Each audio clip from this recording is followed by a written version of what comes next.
Nous sommes dans le centre de Lisbonne en compagnie de Thomas Cabral. Thomas Cabral travaille à l'AFP, il est journaliste. Alors Thomas, l'AFP tout le monde connaît, mais alors personne ne sait exactement ce que vous faites. Est-ce que vous pouvez nous expliquer qui est l'AFP, quel est son rôle et sa présence au Portugal est-elle justifiée? Bonjour. Donc oui, alors l'agence France Presse, c'est une agence internationale qui est française mais qui est aussi internationale, et donc on a un réseau à travers tout le monde de bureaux, de correspondants qui suivent l'actualité dans ces pays-là pour en rendre compte à toute l'audience qui pourrait s'intéresser à l'étranger, donc à ce qui se passe.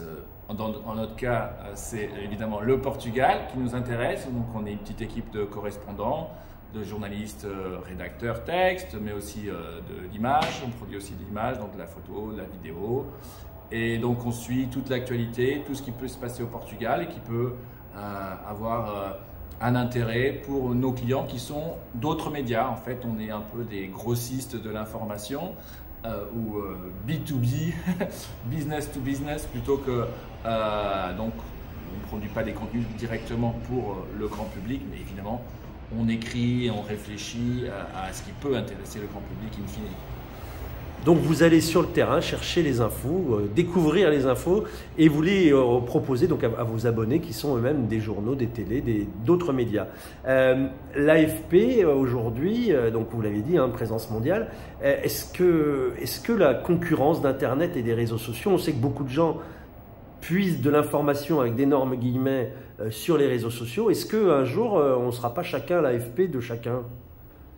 Et c'est vrai que pendant un moment, quand les réseaux sociaux étaient pleins de promesses et on n'en voyait pas encore les risques, on parlait aussi de journalisme citoyen, de le fait qu'on ait tous des caméras dans notre poche, dans nos téléphones portables. Mais je pense qu'il y a quand même eu un retour d'expérience qui a quand même modifié notre perception. Il y a beaucoup de risques, il y a beaucoup de désinformation, et je pense que les médias comme l'AFP peuvent contribuer justement à un journalisme différent et qui dépasse certains des problèmes posés par les réseaux sociaux et la vitesse à laquelle l'information se propage. On a d'ailleurs beaucoup misé, nous à l'AFP, dans la lutte contre la désinformation. On a tout un nouveau département de fact-checking, excusez l'anglicisme, de vérification des nouvelles, parce que et c'était un grand changement pour nous de voir que des informations qui n'étaient pas vraies, qui étaient fausses, étaient aussi à relayer et à expliquer ou à démonter. Et donc, ça nous a aussi permis de comprendre que le journalisme de terrain, et notamment notre réseau de correspondants à l'étranger, que beaucoup de médias ne peuvent pas avoir, est très important justement pour pouvoir faire ce journalisme au plus près des sources. Et la source pour un agencier, c'est tout. Et donc, je pense que ces dérives ont montré au contraire que les médias comme l'AFP sont encore plus importants qu'avant. Oui, donc ces grands médias, ça apporte de la fiabilité à l'information, en fait, c'est ça l'idée par rapport aux réseaux sociaux. Et donc l'AFP, c'est comment dans le monde par rapport à quels sont ses concurrents, quelle est sa place dans le monde, c'est important? Oui, tout à fait. Alors l'AFP est une des trois grandes agences internationales qui ont vocation à couvrir n'importe quel événement, à n'importe quel moment, à n'importe quel endroit du monde.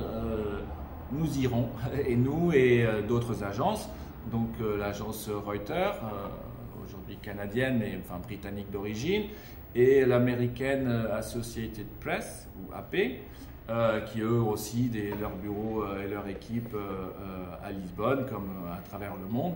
Et donc voilà, c'est un milieu où il y a beaucoup de concurrence et où nous cherchons tous à faire mieux et plus vite que les autres, parce que l'information, ça peut aller très vite ou très loin, et il faut gagner un temps d'avance en étant justement présent dans des pays comme le Portugal, où même si l'actualité du point de vue international n'est pas toujours débordante, il y a toujours de bonnes histoires à raconter.